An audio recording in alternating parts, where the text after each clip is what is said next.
since I was 16 and I got out of school, I've pretty much practiced like 3 or 4 hours a day. And I've always felt driven to be getting better. I always wanted to get better. And that was kind of like the thing that makes me feel most joyous for whatever reason, the feeling of improving and the feeling that my brain can do things that it couldn't do. But about 28, I kind of felt a frustration that it felt like more and more diminishing returns. I was working harder and harder and harder to get a bit of list a little bit faster or a little bit cleaner. And then, you listen to some other pianist like Kissin playing and think, oh no, that was even better. Oh, I've got to try and get that level. And at 28, I totally recalibrated my idea of what it meant to be good at an instrument.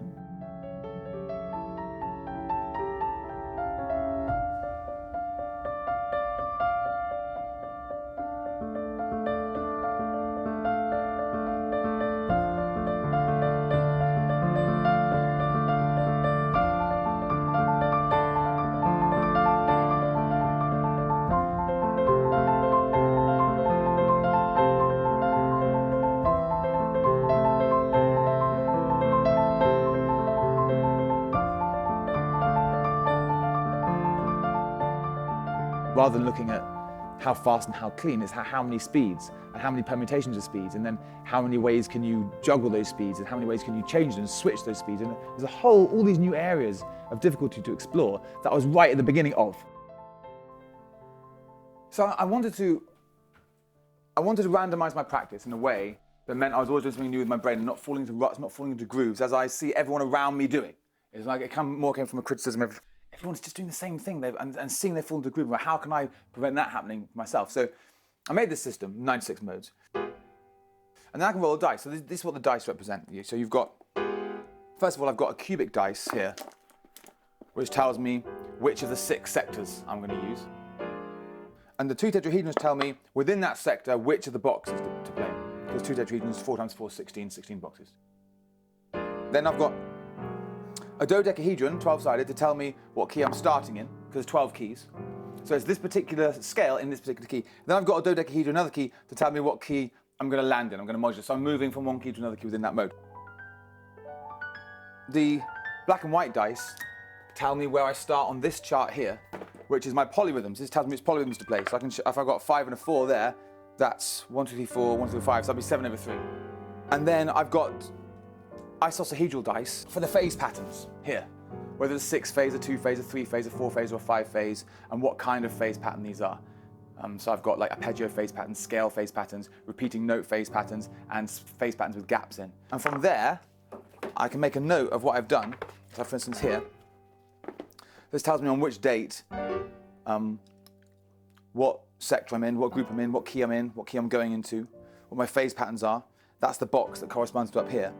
And it's from that, really, that all the things I'm doing in the recording, or at least half the things, have grown from those improvisations. So it's like randomness, because is there randomness in the universe? Is there actually randomness, or is there a supreme intelligence and every single thing is exactly perfect? And is all of these dice throws completely, exactly perfect? I wonder. I'm open to that idea.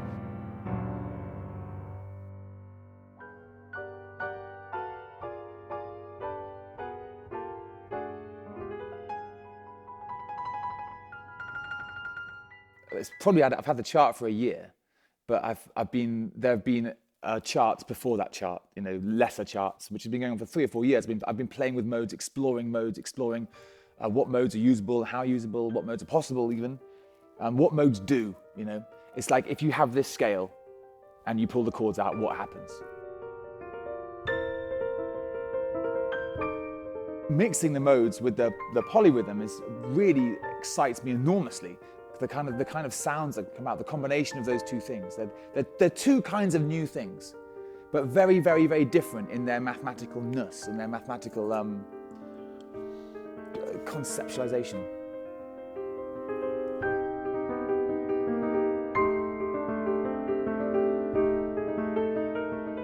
The idea is that it's alive, and I wanted to bring that sense of aliveness that I've been working on to a record. Even as I look at them in this book, if I play any of these now, they'd be completely new. They would never have been played that way before. And that is exciting for me. I'm not a fan of playing something that I know how it's going to go.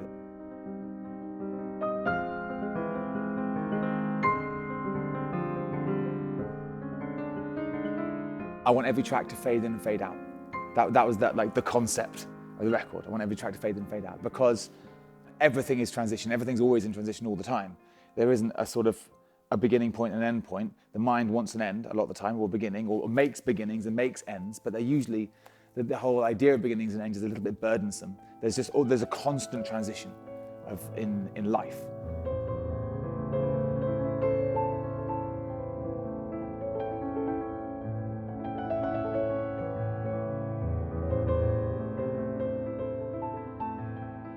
The new album is 31 semi-improvised pieces.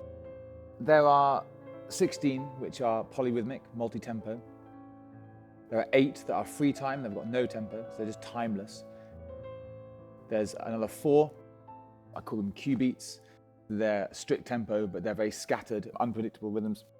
I've got 2 which are continually slowing down, and I've got 1 which uses harmonics. Your whole experience of time is what I'm interested in the record. So for the listener, they're experiencing time, hopefully, in very different ways.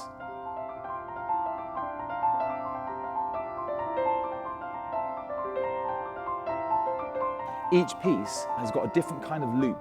Like if you could imagine lots of planets, each with its own system of seasons, and different kinds of seasons on different planets depending on the stars and all that kind of stuff. Each one has got its own seasons, it's got its own repeating loops, but they're different every time. They don't come back to the same place, they come back to a similar kind of place, a similar sort of thing.